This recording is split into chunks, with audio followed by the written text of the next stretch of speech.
La première chose à retenir dans l'apprentissage de la langue arabe, c'est que l'écriture arabe s'écrit de la droite vers la gauche. Ensuite, il ne faut pas stresser ou s'inquiéter de cet apprentissage parce que l'arabe est très simple et beaucoup plus simple que le français qui, lui, est une langue complexe avec beaucoup de règles de grammaire, de conjugaison, etc.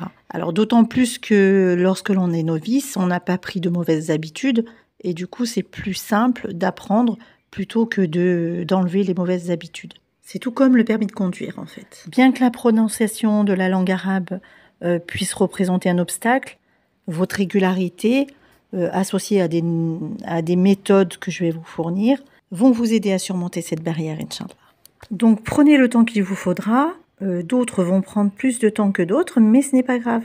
L'essentiel, c'est de ne pas baisser les bras, d'être patient, de ne pas hésiter si vous avez besoin d'aide ou de conseils. Vous pouvez noter en commentaire vos difficultés, il n'y a aucun souci. Si je ne peux pas apporter la réponse, je suis sûre que dans la communauté, il y en aura qui pourront vous apporter des réponses. Vous pouvez également m'envoyer un mail à contact.ciedu@gmail.com si vous avez une question particulière ou si vous êtes gêné d'exposer vos difficultés, il n'y a aucun problème, vous m'envoyez un mail, il n'y a aucun souci, je répondrai. Inch'Allah.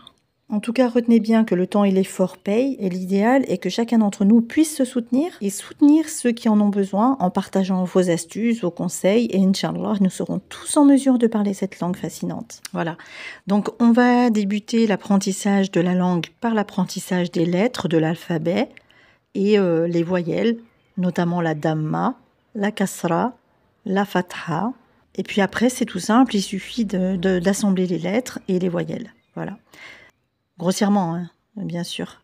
Donc cette vidéo est une vidéo d'introduction à la langue arabe, à l'apprentissage de la langue arabe. Mais avant de plonger dans le comment, il est important de réfléchir pourquoi. Pourquoi on veut apprendre l'arabe? L'arabe, c'est non seulement une langue riche en histoire et en culture, mais elle est également la langue officielle de 22 pays. Donc ça, il faut bien le retenir, parce que ça peut vous permettre d'ouvrir la porte à des opportunités professionnelles, surtout dans un monde de plus en plus globalisé.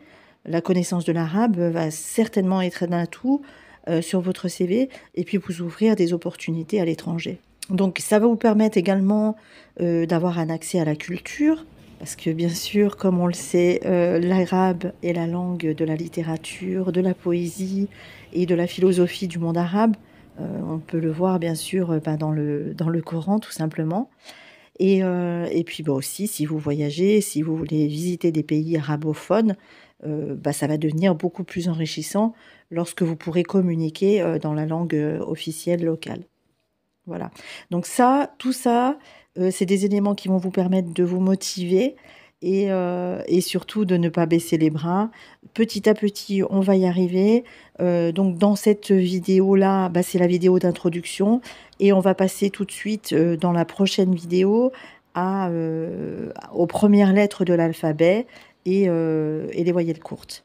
Voilà, donc restez bien à l'écoute, n'hésitez pas à vous abonner pour ne manquer aucune vidéo, à commenter, ça m'aide beaucoup aussi dans le référencement de mes vidéos, donc n'hésitez pas à commenter, à dire vos difficultés, vos appréhensions, qu'est-ce qui vous pose difficulté, et puis justement j'essaierai de cibler en fonction de vos difficultés, de cibler les vidéos. Parlez-moi aussi de vos motivations, qu'est-ce qui vous motive à apprendre la langue arabe, parce que ça c'est un objectif qu'il va falloir bien centrer dans votre apprentissage. Est-ce que votre motivation première est de lire le Coran? Est-ce que c'est professionnellement? Est-ce que c'est pour voyager? Est-ce que c'est pour pouvoir converser avec votre famille à l'étranger, etc. Quelle que soit votre motivation, il va falloir vraiment la mettre en avant. Donc ça va être votre première étape pour apprendre l'arabe, ou toute autre langue bien sûr. C'est de fixer vos objectifs clairs, et puis pourquoi vous souhaitez apprendre l'arabe. Parce qu'en fait, ces objectifs vont vous aider à vous motiver. Par exemple, vous pouvez vouloir parler couramment l'arabe dans 6 mois, ou comprendre un film arabe sans sous-titres, ou lire le Coran. Moi, je reviens là-dessus, sur le Coran, parce que c'est le plus important pour moi, selon moi. Mais voilà, donc ça peut être d'autres objectifs. Et établissez une temporalité. En combien de temps vous aimeriez apprendre l'arabe? Donc établissez un plan d'études, parce qu'une bonne organisation est la clé du succès. Je vais vous donner quelques petites astuces pour déterminer votre plan d'études. Dans un premier temps, vous allez déterminer votre emploi du temps. Donc vous allez allouer un certain nombre d'heures par semaine à l'apprentissage de la langue arabe.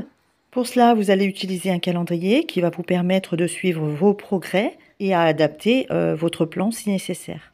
Les compétences que vous aurez à travailler vont être la compréhension orale, l'expression orale, la lecture et l'écriture. Et donc un bon programme d'apprentissage doit aborder ces 4 compétences. Donc le matériel nécessaire qui vous permettra de vous organiser et que je vous conseille pour apprendre l'arabe.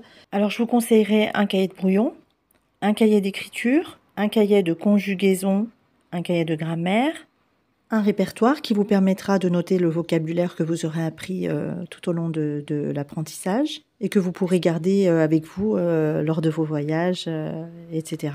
Vous essaierez d'établir une routine quotidienne, même si ce n'est que pour 15-30 minutes, hein, c'est pas grave, parce que vraiment, le secret de la réussite, c'est la pratique. Il faut pratiquer, pratiquer, pratiquer, pratiquer. Vous pouvez également utiliser des techniques mnémotechniques. Par exemple, vous utilisez des acronymes ou des images pour mémoriser du vocabulaire. Par exemple, vous pouvez associer des mots arabes à des images mentales qui vont représenter leur signification. Puis l'écriture journalière va être importante. Vous pouvez essayer de tenir un journal en arabe.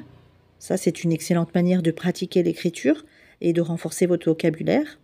Lorsque vous plongerez dans la grammaire, ça va vous paraître peut-être un peu déroutant au début, mais prenez le temps de maîtriser les genres et les nombres. Parce que contrairement aux langues très simples, l'arabe a quand même une structure complexe à ce niveau-là. Les conjugaisons, elles, vont prendre du temps, mais elles sont cruciales pour communiquer efficacement, ça c'est clair. Alors, pour gérer votre stress, parce que ça va être un petit peu stressant pour vous peut-être au début, parce que c'est toujours stressant d'apprendre une langue nouvelle, hein, une langue étrangère, surtout lorsque vous comparez vos progrès avec ceux des autres. Mais il faut toujours rester positif et vous concentrer sur vos propres progrès. Ne regardez pas les autres. Il est tout à fait normal de faire des erreurs, et ça, c'est pas grave en soi, au contraire, parce que les erreurs sont inévitables lors de l'apprentissage d'une langue. Mais apprenez à les accepter et à les voir comme des étapes vers la maîtrise, parce que c'est avec les erreurs qu'on apprend le mieux. Et puis surtout, surtout, surtout, ne vous découragez pas, gardez patience et puis cherchez du soutien. Alors on est là pour ça, je suis là pour ça aussi, donc n'hésitez pas à me faire part de vos commentaires, de vos difficultés, de vos progrès, de tout ce dont vous souhaitez me faire part. N'hésitez surtout pas, vous avez, comme je vous ai dit, les commentaires ou alors m'envoyer un mail, il n'y a aucun problème. Donc là, c'est fini pour cette vidéo. Donc vous aurez la prochaine vidéo avec l'alphabet arabe et les premières lettres de l'alphabet. Préparez tout votre matériel. Et puis j'espère que cette vidéo de présentation vous a plu. N'hésitez pas à laisser des commentaires, à me dire dès à présent ce que vous ressentez par rapport à cet apprentissage, vos difficultés, vos appréhensions, vos souhaits, enfin tout ce que vous souhaitez dire. Vous pouvez le faire en commentaire ou par mail comme je vous l'ai indiqué. Et puis, n'oubliez pas de liker, de partager, parce que tout ça, ça m'aide à référencer ma vidéo et à faire connaître cette chaîne. Donc, j'espère que ça vous aidera et que ça aidera un très grand nombre de personnes autour de vous. Voilà, je vous souhaite un très bon apprentissage et à bientôt pour la prochaine vidéo et le début de l'apprentissage. Alors, soyez prêts. Un gros clin d'œil à Lydie et à très bientôt, Inch'Allah.